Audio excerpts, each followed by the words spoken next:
พี่น้องเนาะหลวงพ่อสิทนจะมาถามเรื่องยอดซอผ้าในยอดหนึ่งหลวงพ่อพอฮู้ว่าราคาเท่าไหร่เนี่ยพ่อซาตะกี้นะเนาะโดยในยอดหนึ่ง25,000ยอดหนึ่ง25,000ตะกี้เนาะตะกี้นะเดี๋ยวนี้ยันขึ้นแล้วเดี๋ยวนี้แต่มีแล้วยอดหนึ่ง30,000นะคู่มือนี่เนาะปัจจุบันนี่ผมมันขึ้นเบิดเลยทางเมดเนี่ยมันมี9 ยอดพุ่นเลยเนาะ9 ยอดทั้งเบิด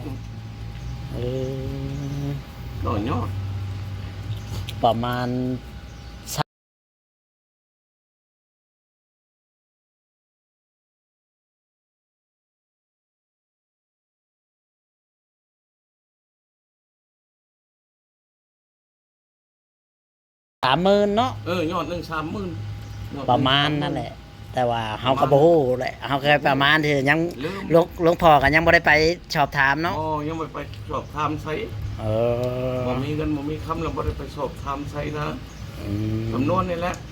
ประมาณนี้เนาะประมาณละ30,000โลต่ออันไปหน่อย30,000ท่านเพิ่นกับบ่พากันหลายคนแล้วเฮ็ดเนาะฉันเพิ่นบ่พาเดี๋ยวหลายคนเฮ็ดได้1 2ได้2เด้ตื่มกันเนาะคนละเล็กคนละน้อยขึ้นหน่อยนะบ่ได้ว่าอยากได้บาทเดียว40,000บาทเดียวผู้หาจะพันเอาผู้เช่าพันเอานะพอได้ตื่มกันเนาะมาซื้อตื่มกันบ่แม่นว่าสิอยากแล้วเอาอย่างเดียวแล้วเด้คือว่าอันเงินอันครอบครัวยังก็มาหมดครอบครัวแม่ตู้คำแม่ตู้คำก็ได้เด้อคำอันซีแท็กนี่200แผ่นได้แล้วได้200แผ่นทั่วเจ้าอยู่ดีไม่แห้งเด้ออันครอบครัวไม่ออกยังไม่ออกคำไม่ออกคำเพิ่นแม่ตู้คำอะไรสิเพิ่นได้แล้วเนี่ยพอจะทนลงไปซื้อแล้วนี่200นี่ถ่ายเพิ่นเบิ่งโน่นโดยเจ้าแต่ว่ายอดผ้านี่ประมาณ30,000เนาะประมาณ30,000นะยอดหนึ่งประมาณนั้นแหละยอดหนึ่ง30,000เพราะว่าทางมดมันมี9 ยอดและซีเทคนี่ก็แผ่นหนึ่งอัน13,000แต่ยังอยู่อัน800 กว่าแผ่นมาแล้วตอนนี้นะตอนนี้800 กว่าแผ่นมาแล้วยังบ่พอนะ1,000 กว่าแผ่นนะที่ว่า1,000 กว่าแผ่น200 แผ่นนี่ยังอยู่850 แผ่นมาแล้วโดยมาบริจาคเงี้ยพอที่ต้นแน่สั่งเขาตุกพกบ้านคนสว่างใหญ่เมืองอุดรแข่งสวรรค์เขตมีจิตใจจะท้าก็ขอช่วยเรือในเด้อบทติผู้หน่อยผู้ลายบทตินะก็เพียงแต่ว่าได้เนาะคนละหน่อยคนละเท่าไรก็ว่าไปบ่ได้ว่าฉันที่เราก็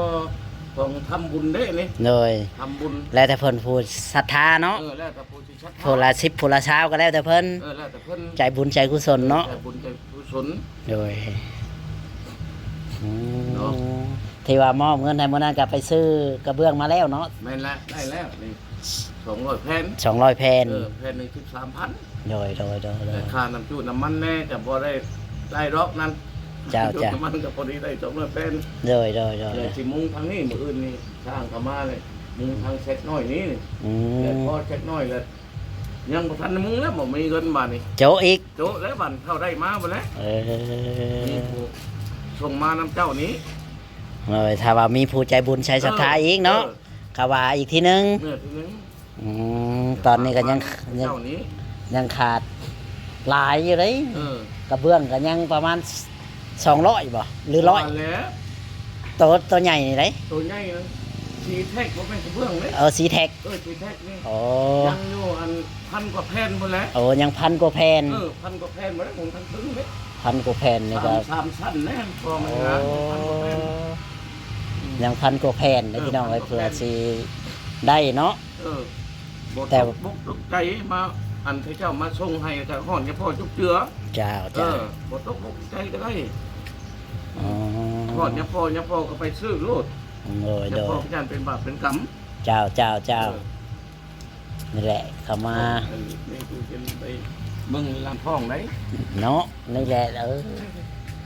เพิ่นซื้อมาเคยเองได้เดี๋ยวกินโลดนี่แหละพี่น้องเนาะทางหลวงพ่อสิทนถามในคนน้อยก็มาถามเรื่องยอดโซฟาได้แหละเพราะว่าเพิ่น บอกมาว่าไปถามมึงดูว่ามันเท่าใดหั่นนะ ยอด น้อย เงิ กัน น30,000 35,000 ว่าสาม เนาะ แก้วเอาตรงนี้ เฮาก็ต้องเบิ่งไว้ก่อนเด้ออันนี้บ่แน่ใจว่าสิได้หรือบ่ได้เด้หลวงพ่อเอ้ยก็ บอกว่าหยัง เพิ่นให้มาถามก็มาถามตามจุดประสงค์ที่เพิ่นบอก ให้สาธุแก่บุญใจชินให้สาธุได้นะ โดย ถ้าบุญบ่ได้ก็บ่ติบ่ติ โดย บ่ติได้ บ่ได้ก็บ่ติกัน บ่ต้อง เนาะ บุญได้สร้างบุญทอนธรรมได้ โดย บ่ได้ติได้ อืม โอ้ยเจ้ามาตามเนาะบ่ได้ให้ได้บ่ บ่ได้ก็สิให้ได้นี่ก็เป็นไปบ่ได้ยอมเงินนี่ก็ได้ ได้นี่ก็บ่ได้เลย มีชาติเก้า แน่ เบิ่ง ทางหลวงพ่อสิทนก็ยังขาดหลายอุปกรณ์ที่การสร้างประตูโค้งก็ได้เนาะหลวงพ่อ แม่ ขาดหลายสิ่งหลายอย่าง คนเก่ก็ดีทำบ้านแล้วถึงเราจะมีพี่อย่างเบิ่งวัดเขาดีกว่า มีกระซำพอได้เห็นเล็กๆน้อยๆเนาะ โอ้ยแต่ให้ชื่อชายไพ่ก็ยังบ่ได้ชื่อเขาว่ามีเงินเนี่ยพ่อชื่อได้เงิน โอ้ บริจาคได้นี่เจ้าเอามาให้ได้นี่ทุกมามดเอาไม่เอามาให้ได้นี่เจ้า โอ้ มาให้ได้นี่ เงิน อัน บ่ได้ ชื่อชายพื้นชายไพ่ดอกพื้นดอกไพ่นี่ โดย นะเขาไม่มีเลยกำลังถึง เออ เขาจะมียังไม่ได้ข่าวว่าอันญาติกินเป็นไปแล้วให้ชัดทุกเขาเอานะ เออ ให้มาลงไปลงงานโน่นบริษัทบริยังผมบ้านผมบ้านก็บอกอะไรยังเจ้ย โดย เจ้ามานี่เขายังคล้องบ้านบริยังยังจะมาโอ้ยจริง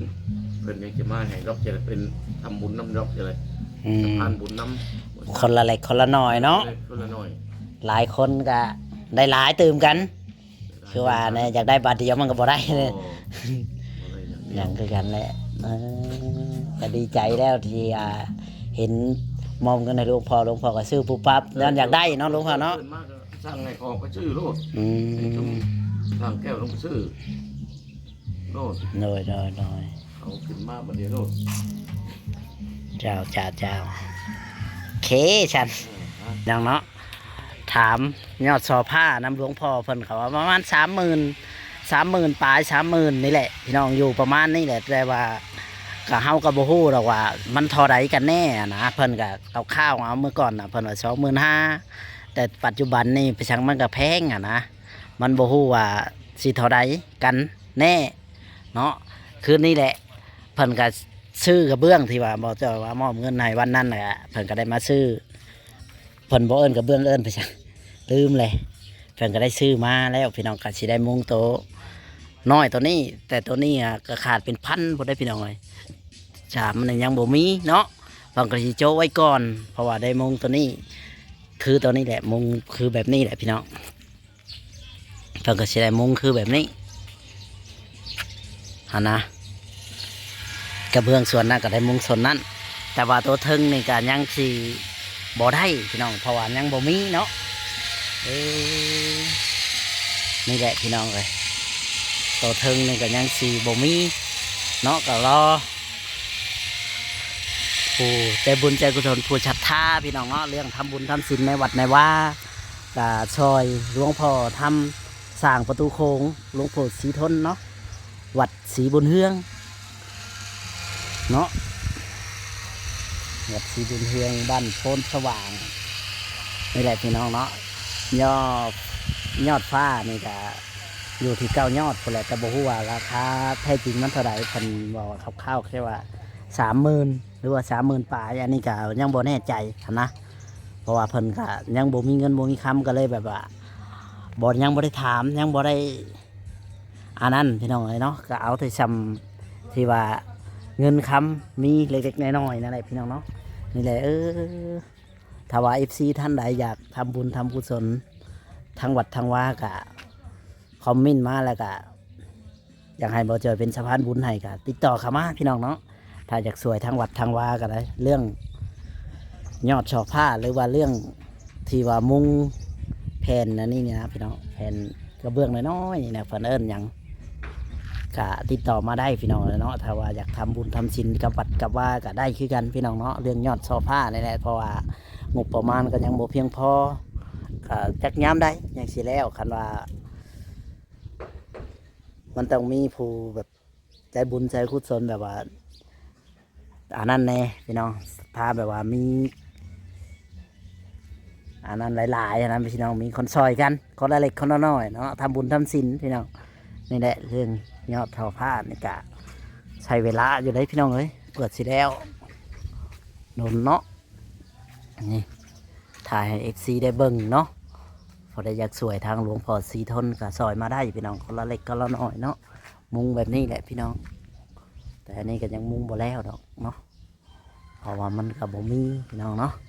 ถ้าว่าผิดพลาดประการใดบ่เจอก็ขอโทษขออภัยนำเด้อพ่อแม่พี่น้อง FC ในเพิ่นกะอยากทำบุญทำศีลกะคอมเมนต์มาพี่น้องเนาะเรื่องทำบุญในวัดในวานั่นแหละแม่ FC ใจบุญใจกุศลทุกท่านทุกคนที่เข้ามาดูมาชมเนาะช่องบ่จ่อยชาแนลพี่น้อง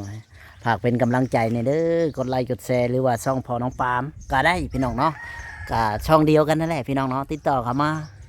นี่แหละทำบุญกับหลวงพ่อสิทนเพิ่นก็ได้มาชื่อที่ว่าเงินบ่จ่อยมามอบให้วันนั้น3 ล้านเพิ่นก็ได้มาซื้ออันนี้ไว้เป็นทีเรียบร้อยพี่น้องซื้อเรียบร้อยกับสิมุงตัวนี้กับเรือตัวนี้เพราะว่าเมื่อนี้ช่างเพิ่นยังไม่ได้เข้ามานะพี่น้องนี่แหละขาโน่นขานี่เนาะก็ยังขาดหลายยังขาดเขินหลายอยู่ด้วยพี่น้องครับ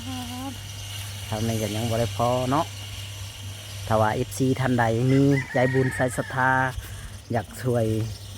ทางวัดทางว่าหรือว่าอย่างใดก็เบิ่งคลิปนี้แหละก็คอมเมนต์มาอยากช่วยเหลือก็คอมเมนต์มาพี่น้องเนาะจากไหนก็ได้อยากช่วยเหลือวอนแม่ใจบุญใจกุศลเนาะทุกคนทุกท่านที่เข้ามาดูมาชมช่องบ่จ่อยชาแนลหรือว่าช่องพอน้องปานชาแนลก็ติดต่อเข้ามาพี่น้องเนาะเรื่องของสร้างวัดศรีบุญเฮืองบ้านพลสว่างหลวงพ่อศรีทนนั่นแหละพี่น้องเนาะถ้าสร้างมาได้พี่น้องเนาะทางนี้ก็ยังขาดเขินหลายอย่างพี่น้องเนาะเรื่องตัวมุงแล้วก็ยอดเสาผ้าก็ยังขาดหลายอยู่พี่น้องกันเนาะทุกสิ่งทุกอย่างนี่แหละพี่น้องเนาะโอเคสิขอจบคลิปลงเพียงตัวนี้เด้อถ้าผิดพลาดประการใดก็ขอโทษขออภัยนำคลิปนี้ก็เอาสั้นๆเนาะให้พ่อแม่พี่น้องเบิ้งกับผมมีหยังหลายเด้อถ่ายให้ FC ผู้ใจบุญใส่กุศลใส่ศรัทธาเบิ่งคลิปแล้วก็คอมเมนต์มาตัวใดบ่ถึกบ่ต้องก็ติชมได้พี่น้องเนาะนี่แหละมาแผ่บุญแผ่กุศลนำ FC ทุกท่านทุกคนที่เข้ามาดูมาชมเนาะทางในช่องบ่จ่อยก็แล้วกันพี่น้องเนาะหรือว่าช่องพอน้องปาล์มก็ได้พี่น้องเนาะเรื่องยอดเสาผ้าแล้วก็เรื่องแผ่แนวมุงนี่แหละก็ยังบ่พอยังขาดเขินทุกสิ่งทุกอย่างแต่ละอย่างก็ยังขาดเขินหลายพี่น้องเลยเนาะเพราะว่างบประมาณกับบ่มีเพราะว่างบประมาณก็ยังขาดหลายพี่น้องเลยเนาะคือผ่านว่าและทุกยิงทุกอย่างมันแพงทุกเมืองทุกอย่างมันกับบ่ได้คือเก่าแล้วก็ใช้ชาวบ้านชาวเมืองกะบ้านครับกับพอแต่ชำนี่นะพี่น้องมันกับบ่ได้ว่าอันนั้นหลวงหลายอย่างดอกพี่น้องเนาะเพราะว่าบ้านกับบ่ใหญ่กับคนทุกคนยากกับหลายคือว่าแล้วบ้านเขตนี้มันกับเล้าเทิงเนาะมันกับสัมที่เพิ่นเฮ็ดได้คือหลวงพ่อว่าแหละสายไฟนี่เพิ่นก็ซื้อเองแผ่นำชาวบ้านชาวเมืองก็บ่ได้เพิ่นก็มีแต่ยกมือสาธุอย่างเดียวนั่นแหละเพราะว่ามันบ่ได้เด้มันบ่มีเด้เพิ่นก็อยากได้อยู่มันหากบ่มีจากไหนก็เป็นกำลังใจให้บ่จ่อยเด้อพี่น้อง FC เนาะฝากกดไลค์กดแชร์กดติดตามให้กำลังใจทางบ่จ่อยพี่น้องเนาะนี่แหละวัดว่าอาหามก็ได้พี่น้องเนาะนี่เห็ดไปพี่น้องเนาะพอได้ทางหลวงพ่อศรีทนคือเพิ่นเราหาแล้ววัดว่าอารามพันกะอยู่ผู้เดียวพระองค์เดียวพี่น้อง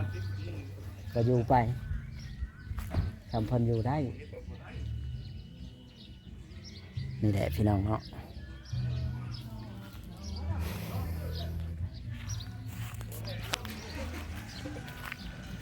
ท ถ่ายให้พ่อแม่พี่น้อง FC ได้เบิ่งได้ชมเนาะโอเคพี่น้องคลิปนี้กับจบคลิปไว้พ่อแม่พี่น้องถ้าว่าผิดพลาดประการใดบ่จะขอโทษขออภัยนำสวัสดีและสบายดีโด